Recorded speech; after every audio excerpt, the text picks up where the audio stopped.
So we're back from the international break. Just to kick things off, Julio, I was wondering what games over the course of the last week or so have you watched and enjoyed? Not too long before we started this next episode, I was watching the Milan game versus Napoli. Yeah, I watched Really that too. interesting game. They're gonna probably fire Conceição, I would assume, after that defeat. Really interesting that they had Santi Jimenez shoot that penalty over Pulisic. Because he's usually the goal taker, right? The penalty taker for Milan. That was my understanding. I found it weird because Santi Jimenez isn't going through a good moment right now. I would say so. I would have thought Pulisic was going through a better moment, even though the U.S. underperformed during the international break. But I just think Santi Jimenez has just so many things going on that maybe he just wasn't the ideal person to take that PK. I watched Juventus versus Genoa was really good. 2-1 was a pretty interesting game. I think Juventus still barely scraping by a lot of games. They're having a lot of difficulties. Really, they win, but it's always ugly wins. It's never the wins that I'm used to seeing Juventus have. Um, Real Madrid versus Leganes was interesting. Uh, some controversial calls. I think Barcelona versus Genoa was good. No, Girona was good. For a moment, Barcelona looked a little tight there, but they pulled through. So that was a good game that I watched. Crystal Palace versus Fulham. I was shocked. I expected Fulham to win that game. I don't know why. I thought that was just my impression that they would go out and win that game, but for some reason they came out with their not starting lineup, I would say. And I don't know if they're just kind of throwing. I don't know if they just kind of just, if we make it past this round, cool, great. If we don't, I think they're more focused on trying to get into European tournaments because they're not that far off from getting in there. So I think they just kind of winged it. And plus, Crystal Palace, I think, has a going through good form overall. So I think Fulham dominated the game, but I think Crystal Palace took the opportunity. So that was a good game. Manchester City versus Bournemouth was Manchester City still struggling. they can't seem. And Erling Haaland came out injured, so that's going to be. We'll see how that plays out for them for the rest of the season or what his injury looks like. So yeah, I think that was it from games that I watched. How about you? Yeah, I'll get into mine, but one thing I wanted to ask you is because we might not talk about La Liga too much, considering there just aren't that many Americans playing in La Liga right now. But what have you made of this first year of Real Madrid with Mbappe, and then also Barcelona playing pretty well under Flick? Although I mean there have been some shaky periods, but overall they've had a pretty good season. Yeah, I think this Real Madrid reminds me of the Galacticos when they didn't win anything. Even though they might win something, I think this year, but during that time you had David Beckham, you had Brazilian Ronaldo, you had Roberto Carlos. I mean, they splurged big money and didn't win anything. I think Barcelona won everything that year, and this kind of gives me that vibe that this a lot of egos, a lot of attitudes, a lot of. I think Vinicius Junior still hasn't signed his renewal contract because he wants to make just as much as Mbappe is making, just because he thinks he deserves that based on how long he's been there. I would assume, and so you have internal conflicts. Then you have what's his name? This is the second time I forget his name, and usually it's like on the top of my head. The coach for Real Madrid, Oh yeah, and so Ancelotti, Carleto Ancelotti. he was rumored for Brazil. I don't know if you heard about that. Brazil's again trying to get him to the national team, which is probably likely. I would assume by the end of the season they'll probably sign him over. So I think Real Madrid on paper looks great, but I think there's so many internal problems that they just can't. They just have too much talent. You have Endrick, or I was watching some videos. They call him Endricky for whatever reason. I don't know, but it's not playing. Uh, there's a couple of young players that are not playing that want to play. They feel they're going to be left out of the World Cup. Barcelona, I'll be honest, I didn't think I didn't think they were going to do much better than Xavi Hernandez. Even with what's his name, Flink, Flick. right? Flick. I just didn't see his style being the Barcelona style. I think we just got so used to Pep Guardiola. We just got used to the tiki tak style that he's always brought. That kind of just made Barcelona prime for a lot of years. That I didn't think he was going to be able to, that style would fit the players, but it has. I mean, it's not always pretty how they win, but I think they're getting the results. I think they're doubling down on the young players, and I think that's going to bring him a lot of long term benefits. I think they're going to probably offload a couple players this next window, but I think they also had a lot of internal conflicts that they're finally getting over. But and you can touch on it later on in your response, but I don't really watch La Liga anymore because it's becoming a farmers league. You know what I mean? Like it's only three: Atletico Madrid, Real Madrid, Barcelona. That's it. It's not what it used to be. Real Sociedad used to fight for championships. Um, Sevilla used to be up there. Real Betis used to be up there, and now it's Valencia just won a few. and now it's just the three. And I don't know. We criticize other leagues for being,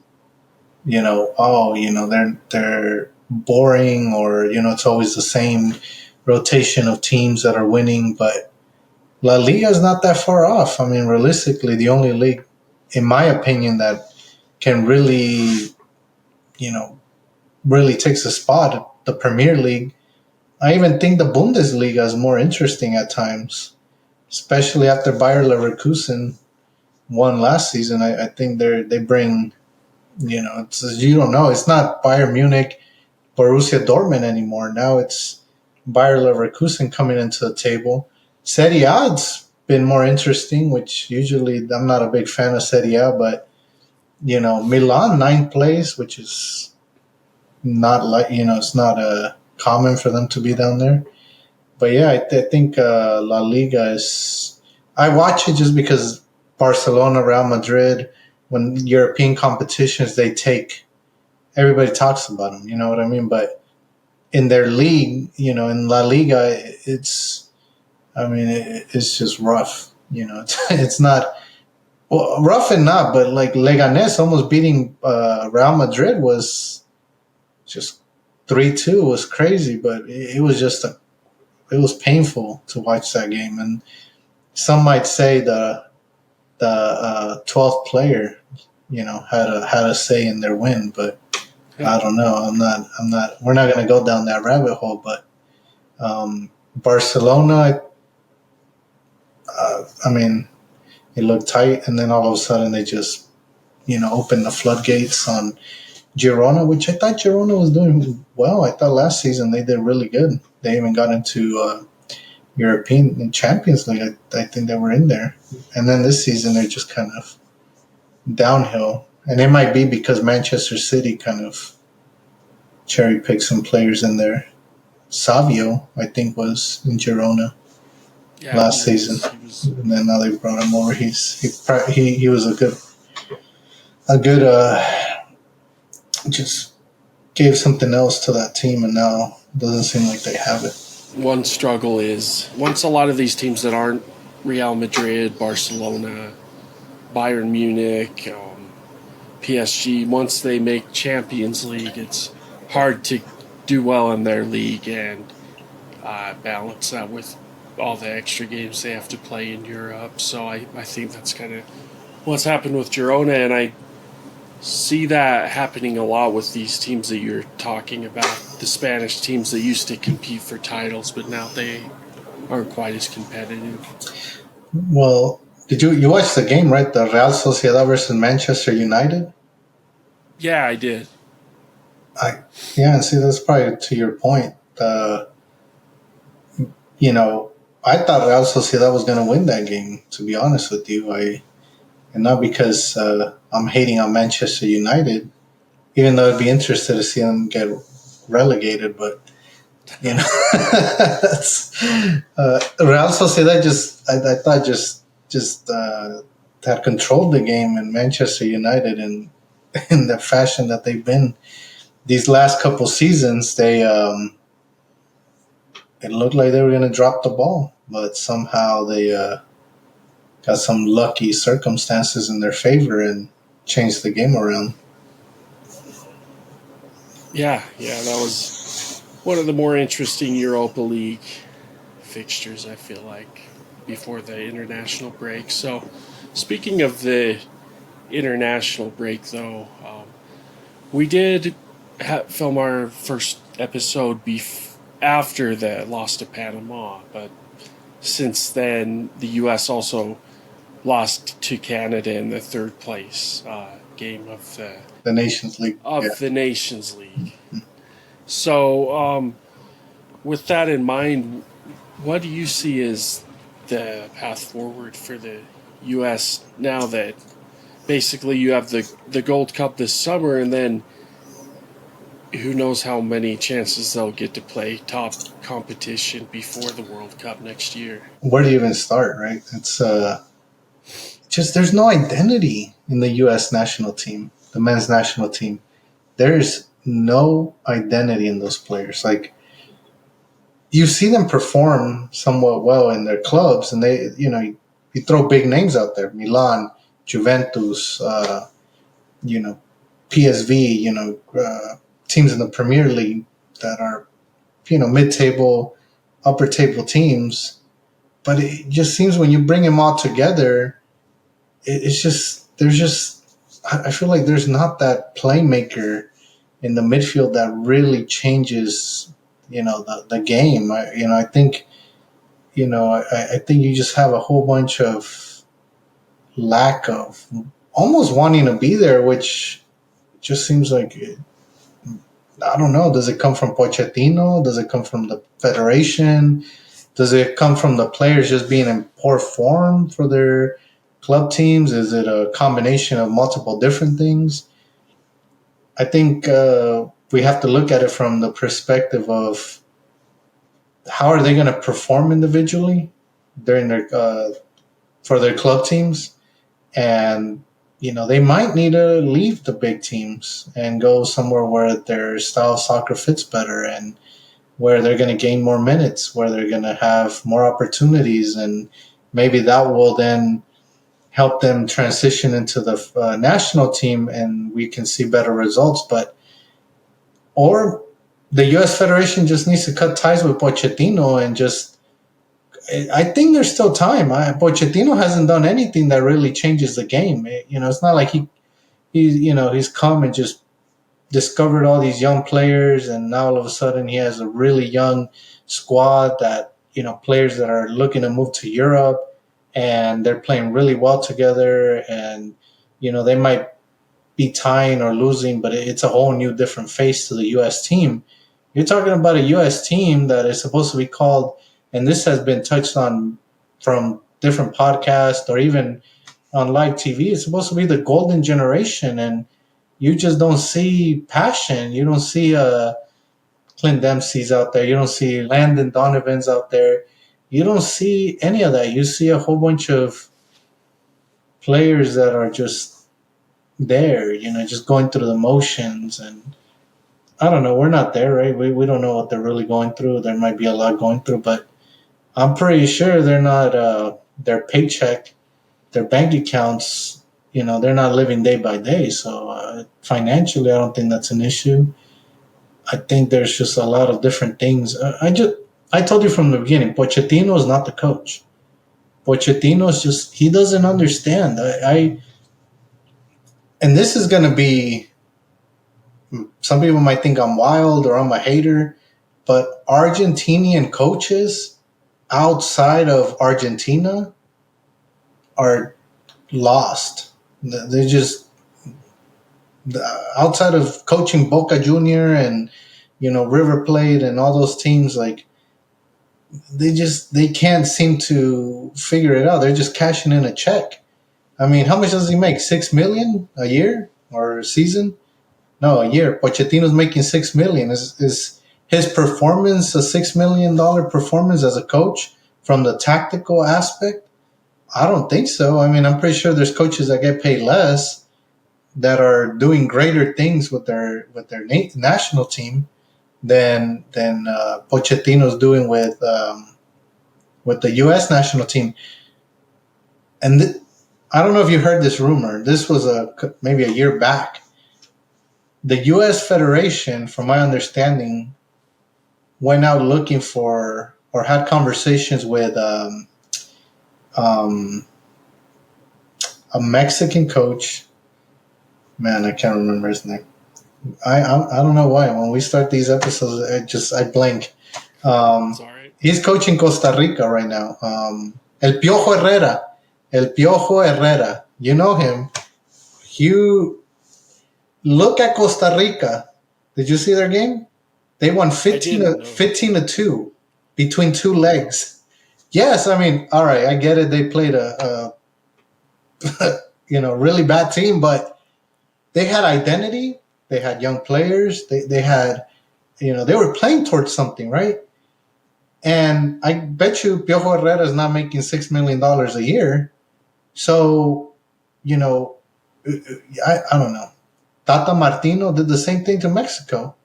He came, cashed in a check, and left key players outside of the World Cup, and just it was so confusing. He should have been fired such a long time ago. So I think right now we're in an opportunity to just cut ties with Pochettino and look at somebody that has a better understanding of the game. Now, who would that be? I don't know. I don't know how many coaches are available. I mean, can you convince some high-profile coach to come just coach for a year and a half to get you to the World Cup? Maybe. Would that help somebody has more of a proven track record on the national scale? For World Cups and just country games, maybe. I don't know, but I can't. I think they missed the opportunity. Jesse Marsh, I mentioned the last episode. Jesse Marsh was a key person. If they would have brought him, the U.S. would be playing for something. They probably would have won Nations League, or at least competed more competitively with an identity, and they probably would go on and do well in Gold Cup, and then have a really solid structure. But you bring a Pochettino, it's like going and buying an expensive Band-Aid and hoping that it's going to heal your wound much quicker than a regular cheap Band-Aid from from the cheaper store, I guess. I don't know. Sorry, I have a problem with a broad day light robbery that some Argentinian coaches feel the need that or the entitlement to do to some nations. One of the most difficult things is just that even when they hired Pochettino just last summer, you looked at it and they basically had these Nations League games, which I don't know to the extent that we put importance in those. Then the Gold Cup, and then this summer, and then in less than 12 months the World Cup. So it was not very much time at all to bring someone in who could identify a playing style, a team chemistry, And you could make the argument, I think, that it would have been better to bring someone in more familiar with soccer in America. And I do think that a lot of what Pochettino's accomplished makes it seem like he's actually probably too good of a coach for a position like this. But then when you get down to it, it just, like you said, we haven't seen a ton to be optimistic about right now. I would ask you, what do you think tactically that Pochettino wants to do, but how is it playing out in reality? I mean, I just don't think he knows the players. I really do not think. I almost dare say maybe he's sending his assistants to go analyze all these players. I don't really know if he's doing the legwork, and I think that's probably half the battle. I don't think he's understanding how these players are playing on their club team and how they would fit into the national team. I think maybe he watches videos, maybe he watches some of the games, but I'll tell you, as a player that myself, I didn't get to play that level, but having the coach come and talk to you and really put support behind your name, especially when you're not going through your best moment, is huge. It really can lift you and help you go the extra mile for that coach. But I don't think he's doing that. I don't think he's going to, these. I mean, I don't think he is. I haven't looked into it, but I haven't heard that. I mean, he wasn't in today's game. I'm assuming in the Milan game. He wasn't in the Juventus game, and I think that's important. I think keeping in contact with the players and then figuring out where they're strongest at, and then putting them on the field. I think all those things need to combine to really push them to the next level. I just don't think it's happening. I don't think the legwork's happening. I think the players get there, and I don't think the players really support Pochettino's gameplay. I think he plays more of a, and I might be wrong. I think he really plays more of a defensive style soccer. I don't think he attacks as much. I think the U.S. has a lot of attacking factors that really play in their favor, but I think his style is more of a, let's counter attack. Let's sit back a little bit. Let's let the game come to us. Let's push the lines once we regain the ball, and then hope on counters and the set pieces. But I just don't think that's the U.S. soccer. Individually, I don't think that's how they I don't think that fits them. You know who can come and save the day for U.S. soccer, so that at least in the World Cup they don't just tank and just have a poor performance. Bruce Arena. They need to just put him. He's like the firefighter for the national team. Like, he's just your last resort. Like, he on that level will connect with the player, I think, and he'll come and just at least do a decent performance. He's not going to change anything. Like, he's not going to change the face of the U.S. Soccer Federation or the team, but he's going to play it safe. He's going to know he's going to do what he knows how to do, and at least it's going to be a decent, uh, you know, participation in the World Cup, I think. I mean, the idea is you want a good tournament coach, and which is different than just a good coach. I mean, Pochettino's a good coach, but when you think of more of a tournament coach, I think England hiring Tuchel was pretty smart. We'll see how that goes, though, in long term. But yeah, the U.S. right now, they need to really.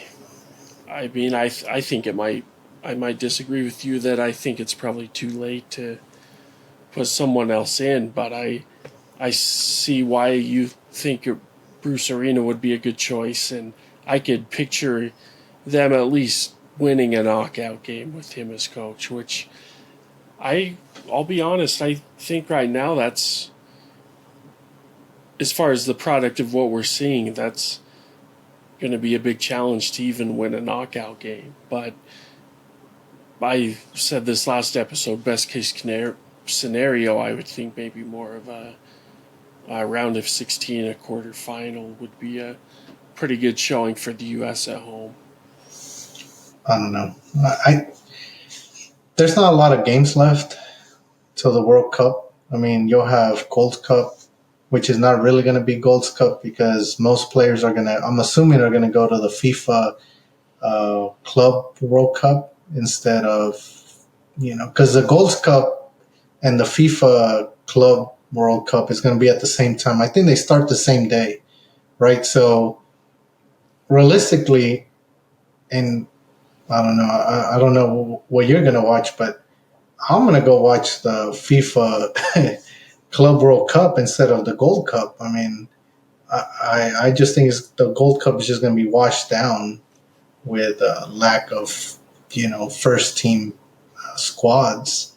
And then after that, you have friendlies. The U.S., I think, does a really good job of the friendlies they play. Usually they play better teams for the most part. I think out of all the teams in CONCACAF, the U.S., I think, usually plays more competitive friendly games for the most part. But I still think there is still time. I think going with Pochettino, it will be our downfall. We will be talking about this 2 years from now, and that is what we're going to conclude, that going with Pochettino right now would just, it's just going to put us in a, I mean, I don't know. Can we get out of the group stage? Like, I mean, it just depends. I mean, it just takes the luck of the draw for you to get stuck with, England or Germany, Portugal, Croatia, Japan, Ghana, African national teams. I mean, any of those teams can complicate your day. They come over the years. They've really upped their game. And then on top of that, all the European teams. There's not one European nations team that will not make your life complicated as a CONCACAF team. Every time CONCACAF teams play European teams is a headache, and especially right now, where I think the only time that we have seen that not be the case. Do you remember that World Cup um, with Costa Rica when they went ham? Yeah, It they was did in crazy. 2014. It was crazy. But I don't know. But they had Kyler Navas. They had really, really, really good, players that were in Europe playing well, and the coach knew how to put the team together. So now, one thing we did last week was we looked at kind of the career arc of Christian Pulisic and kind of how what Milan is experiencing right now is relevant and what a move might make for his future in the national team in next year's World Cup. So this week we're going to shift our attention to Antonee Robinson of Fulham. He's Mm-hmm. the left back there, and if you look into Antonee Robinson, I think one of the main things you'll see, especially as of late, is transfer rumors. And he's a player who's played for Fulham for, I would say, 3 or 4 years now. He's a constant performer for them. He is in the, I believe, top 5 in the Premier League in assists this season. So, Julio, what do you make of him as a player, and what would you think if he moved to a bigger club, or should he continue to stay where he's found some success?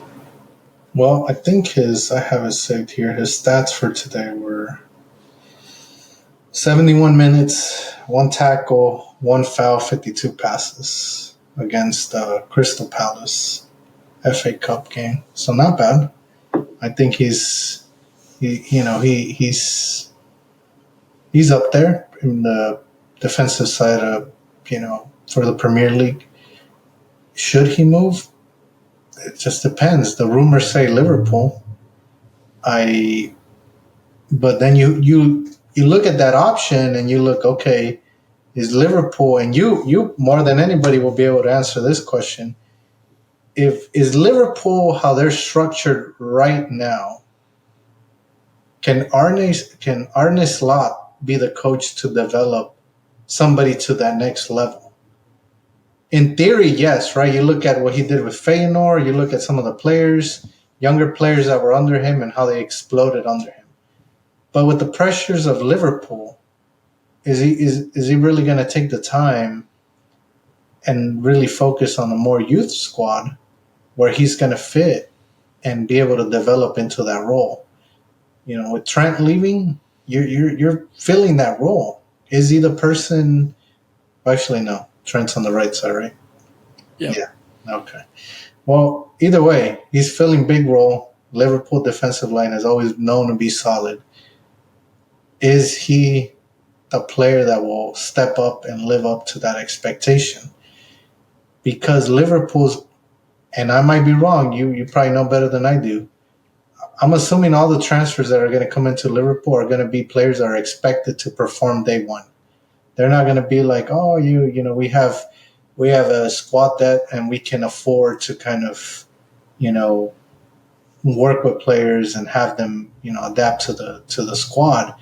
I think it's going to be like day one, you have to perform. That's why we're bringing you in. And I just don't think that's the environment pre-World Cup to really get into. I mean, Fulham is fighting for Champions League tournaments this season. I think the direction they're in, they'll get there. I think a lot of their squad is going through a good moment right now. And I think between all that, they can get there. So then if you're already in a team, you're a starter, you're doing well, wouldn't it just make sense to stay there till the World Cup? Yeah, you're risking that you don't get into European tournaments. You're risking that you have a poor World Cup, and then you're risking that after that, the next big move doesn't happen. But then you look at it. I mean, from what I was able to see, that's really the only rumor that looks strong that I was able to come up with, the Liverpool rumor. But really, how much better can it get than being in the Premier League? You're not fighting for relegation. You're not a Leicester City. You're even on the worst season. Fulham's going to end up in mid-table. You know what I mean? And you're playing against Liverpool, Manchester City. I don't want to say Manchester United because I wouldn't consider them a top tier team. Maybe Chelsea, Nottingham Forest. I mean, I would say, and maybe I'm wrong, if Fulham don't make it to European tournaments, would a move to Nottingham Forest make sense for him? Because they're gonna play European tournaments without a doubt. Espiritu Santo is really good working with the players. I mean, he revived Nottingham Forest from being a mid-table team to, being on top of the table. I think they just won their last game, if I recall correctly. I think they played this morning, right? Or I know they played this weekend. So I think I don't know. I think there's a lot of factors.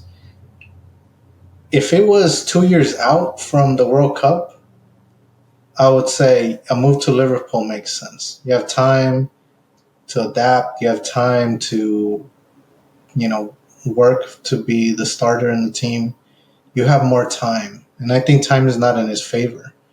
I think really close to the World Cup, a lot of players in the Liverpool squad, there's a lot of things going on. A lot of players that might leave. A lot of players that are in that gray area with contracts, and you don't really need that. That lack of stability in a squad. You go from a Fulham that is not going to have a lot of movement during the window, right? They might bring a player or two. You're secured your position. You're going to be playing these top tier teams. You come to the World Cup, you're in excellent shape, excellent momentum. If they get into European tournaments, you get to play other European teams around the world, give you some more experience, and then you're ready for the World Cup, right? You go into Liverpool, that's not guaranteed. I mean, I guess nothing is guaranteed in general, but there's more probability, right, for you to have a good World Cup staying with Fulham than if going to Liverpool. Even though Liverpool's a great team, I just don't think for him right now it makes sense, especially for this next transfer window. If Liverpool put down an enthusiastic offer for him, I could see it being a really good move for him. But if they're kind of iffy on if they want him or not, if they need him, then I think he's really in a good place, as you said.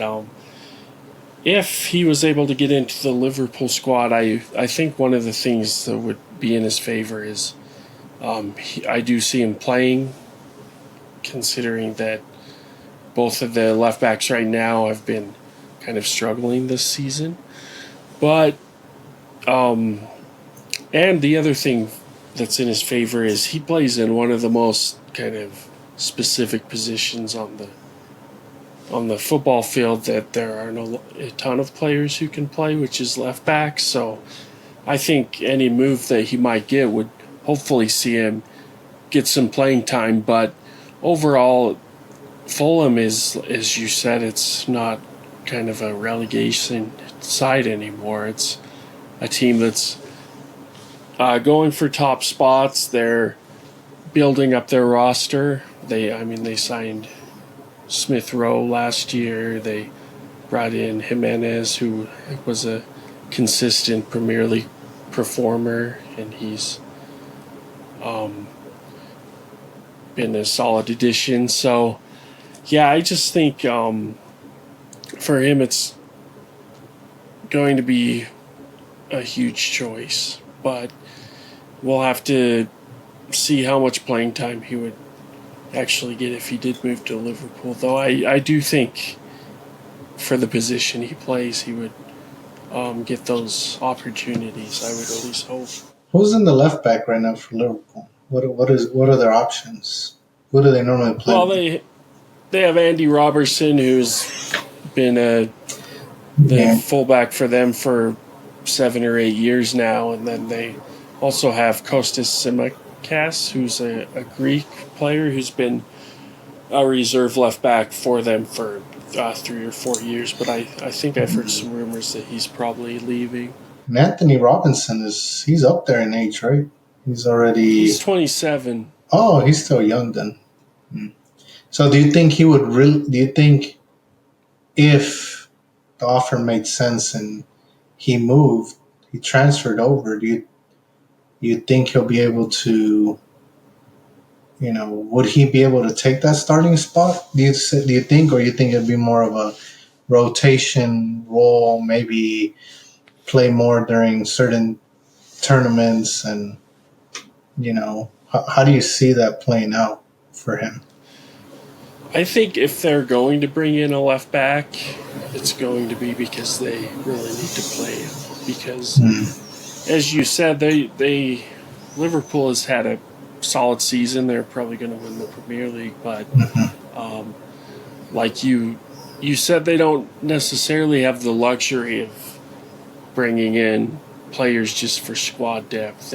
Anyone who they bring in is going to need to contribute, especially as some of those contracts aren't finalized yet. So I do think it's a situation where if they bring him in, they're not going to look to set him on the bench. But with some of the lack of depth in attack, a lot of the rumors of players leaving, I do wonder if left back will be a number one priority. And they have been linked with Bournemouth's left back, the Mm. young Hungarian player Milos Kerkez. Yeah. So So that might a younger player might fit the kind of the signing philosophy of Liverpool a bit more, where Robinson is 27. Do you think?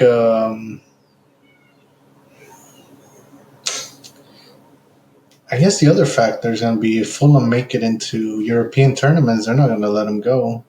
Do you know how much time he has left in his contract? I'm assuming it's not ending anytime soon. I would assume, and that probably factors in. I think if Fulham make it into European tournaments, they're not going to let him go.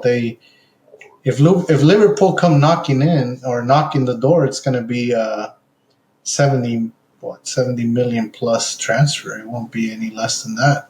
Just because Fulham will then, I'm assuming, will want to perform decent, right, in these tournaments, so they can bring in some more money, and so I don't think they would want to lose a left back to then have to bring another left back that might not be able to fulfill that role as he's been doing this season. Yeah, so I just checked. He's in the second year of a 5-year contract. Oh So yeah. when you look at that, it does seem Yeah. like they would have to Liverpool would have to say, yeah, this left back is one of our top 2 or 3 priorities for them to be able to shell out the money to get him. So he might And what's he? be a Fulham player for a while. I know transfer market is not accurate, but have you checked his value? What's his value right now? Do you know? Um, I mean, I don't know. I think at the very least, Premier League tax, right? 70 million, I think. No less than that. Well, maybe he's not worth 70 million in the whole scope of the Premier League, but if Fulham make it to now if they don't make it into European tournaments, can that maybe change their perspective? Because I'm assuming if they get close, they'll want to rebuild the team a little bit, right? And so if Liverpool come in with 70 million, which I don't think they will, but if let's say they do, will Fulham be tempted to cash in? I don't know how much they paid for him when they brought him in, but I'm assuming a 70 million or more payout would probably make sense just because I think those middle tier teams in the Premier League I mean, that's probably their business model, right? Bring in players cheap, they outperform, sell them to the top 6, right? The top 6 of the Premier League or other top teams in the world, and make 3-4 times your money and call it a day. I think that's probably their business model. I think it comes down to that. If Fulham make it to European tournaments, he's not going anywhere. If they don't, and Liverpool are serious about a left back and are willing to put the money, then even though Liverpool has, or rumor is that they're going to have 250 million to work with, but you're still talking at the very least, best case scenario, he's going to cost you 50 million, and I don't think so. There's no. I had even the worst of Premier League players that have been transferred haven't gone for under 50 million. I mean, here's a name you recall, Felipe Coutinho. He's in Brazil, and they're talking about when he comes back from his loan, they want 47 million or something like that, and he's not a prime Coutinho from Liverpool anymore, and I don't, imagine he hasn't played in the Premier League in what 2-3 years or Yeah. more, and he's they value him at 47 million. That's crazy. So then you look at it from that perspective, Liverpool are gonna have to pay, I almost can guarantee, over 70 million to bring him into the squad if they want to reinforce their left back. But it all comes down to, is Van Dijk going to stay? Is Salah going to renew his contract? Can they sell Diaz? Can they sell Darwin Nunez? And maybe a couple other players that are in that gray area.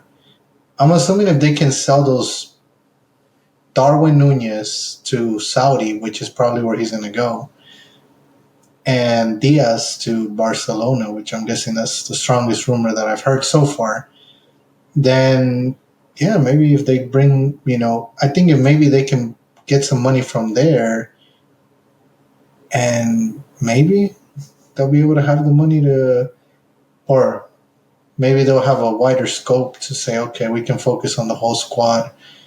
We're gonna sell players that are just haven't been cutting it. We're gonna get good money for them. We can afford to bring in, at least a top player for each position that we're looking for. I think it just comes down to that. Does Fulham play European tournaments this next season? And is Liverpool going to have the excess money they need to really focus on just bringing players all around for the different positions? And they're not going to know that until they figure out what Salah's going to do, until they figure out what Van Dijk's going to do. Trent is pretty much Real Madrid's player from all the rumors that I hear and that I've seen. And then you have Darwin Nunez that said he's going to leave no matter what. He's already talked to his agents. His agent's already working on it. And then Diaz hasn't done anything. So I think it's just a whole bunch of things that have to happen for that to be the case. But I guess the biggest question is he,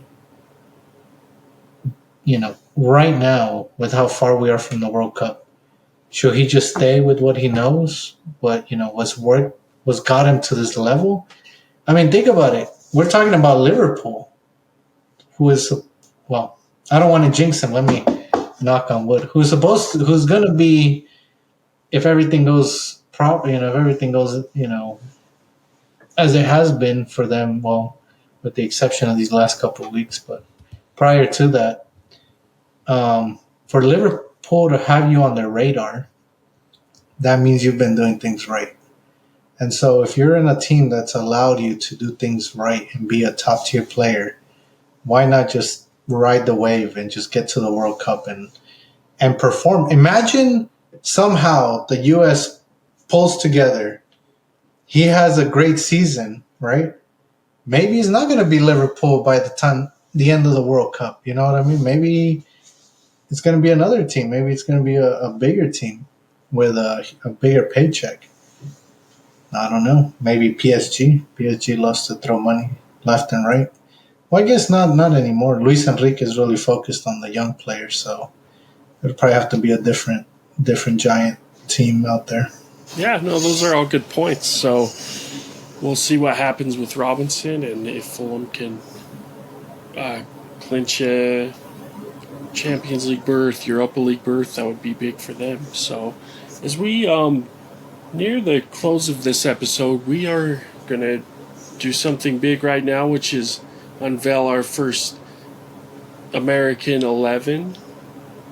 Some of our, who we would say right now might be the best lineup for the U.S. And as we said in our last episode, we invite you to, whether it be through email, through our comments on TikTok or YouTube, to submit your own 11, and then we can see if we can simulate our best 11 against one of yours, see who comes out on top, see who gets some bragging rights. So starting our 11, we have goalkeeper, the reserve goalie, Gabriel Slonina of Chelsea. That was one of Julio's, I would say, more surprising picks, just someone who he would like to see come in and perform, even though a lot of people would probably have Matt Turner in this spot. Kind of the opposite of that is a really proven right back by the name of Joe Scally, who plays in Germany, plays for Borussia Mönchengladbach. He is someone who's been a steady starter for them for, I would say, 2 or 3 years now, and he's been someone the U.S. Continually puts it right back as well. All right, center back, I feel like we have a pretty good partnership of Chris Richards of Crystal Palace and Tim Ream of Fulham. Julio, what would you say about that partnership? I think you combine, a little bit of youth with a lot of experience.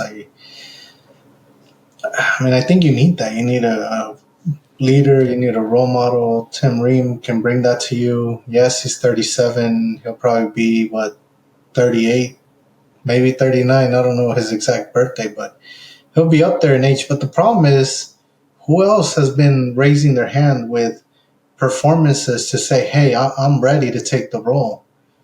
I mean, I can't think one off the top of my head, but like you stated, if our subscribers out there feel like we're dropping the ball on this list, then they're more than welcome to put their starting 11 in, and we're willing to see what makes sense. So Definitely. So, continuing our list, at left back is Robinson of Fulham, who we just spent a while talking about. The midfield is a partnership of Tyler Adams of Bournemouth and Weston McKennie of Juventus. Tim Weah is another Juventus player who we have as our starting on the right wing. Attacking midfielder is Gio Reyna. Pulisic is our left wing of Milan. And then Balogun of Monaco is our starting striker. So, Julio, what would you say is maybe the person in our starting 11 that you're most confident in, and then someone who you think maybe has a lot of pressure on their shoulders to be in a starting 11 come the World Cup for the U.S.? Tyler Adams for me. I think Adams, even at 80%, he makes the team. I think I would say he's probably the engine right now. He's probably the glue of what the U.S. national team needs in the midfield. So I would say he's that player that you're going to see in the World Cup regardless. I mean, maybe an injury will probably be the only reason why he wouldn't be there, but he's definitely there. Now, players, we put Gio Reyna in there. I still don't know how I feel about him. I feel okay enough to say we can put him in there just because when external factors aren't playing effect in his game, he can really change a game around. He's shown sparks of that. Will he live up to it by the time the World Cup comes? I don't know. He's one player that if he doesn't find consistency, if he doesn't find a team that you know can really really create an environment for him to really grow into that role, then he's a player we might not see in the World Cup, even though his mom and dad might be knocking on Pochettino's door and filing a complaint against him. But outside of that, I think that's one player that probably has to step it up. I guess another a secondary player that I think needs to just really change and just live up to what we thought he was going to live up to. Musa, I think he's talented, but I just and you'll maybe touch on it a little bit, but I just feel like he's too passive in his attack. Like he doesn't have that killer instinct. He's just missing something. Like I can't point my finger on it, but it's like he's just missing something. He doesn't have that that instinct that you want to see. So I think those two would probably be two key players that I think if they don't change something in their current form or current situation, they might have difficulty. Um, Gio Reyna even being part of the World Cup squad, and Musa being a starter for the World Cup. All right, well, with that, we'll encourage our listeners again to submit their American 11s. We'll get out a simulator and see who wins. And yeah, that's it for our second episode. But thanks for listening. And Julio, thanks for being a great co podcaster. No, it's all you. You have. I'm telling you. I was talking to a friend of mine. And I was like, Peyton never played at that level of the game, but I bet you if they threw you in to coach a team, that would be a really good performing team because your knowledge of soccer is. You might underestimate yourself, but there are few people I can hold a good conversation with when it comes to soccer at that level, and you're up there. People that I played soccer with, college or even club soccer, that maybe they were good soccer players, but when it comes to actual soccer, on a professional scale, they have no clue. It's just tactics, players. Stats. They're just completely lost. But so yeah, no, I appreciate it. I hope people really get your perspective because I think soccer is that's why it's beautiful, right? Soccer doesn't discriminate. It doesn't matter who you are. You can learn it. You can be a fan of it, and you can enjoy it. And I think that's what the World Cup being here on home soil is really going to be able to, open eyes for a lot of people. So, yeah, like you were saying, make sure you drop your comments. Make sure we want to see starting 11s on our comments here on YouTube, also on TikTok. Um, Email us. However, you need to send us your starting 11. I'm interested to see how your perspective of starting 11 is compared to ours. I think there's some players we might have left that you would want to see there, and we definitely want to see what our fan base knows compared to what we know, and see how that plays out. So yeah, I appreciate you taking time to host this and ask me some questions, and hopefully I bring enough knowledge or at least a different perspective to make it exciting and entertaining, and maybe at times controversial, which is it's always good. As long as we can share our opinion, it's always good. It is. All right. We'll see you later. See you.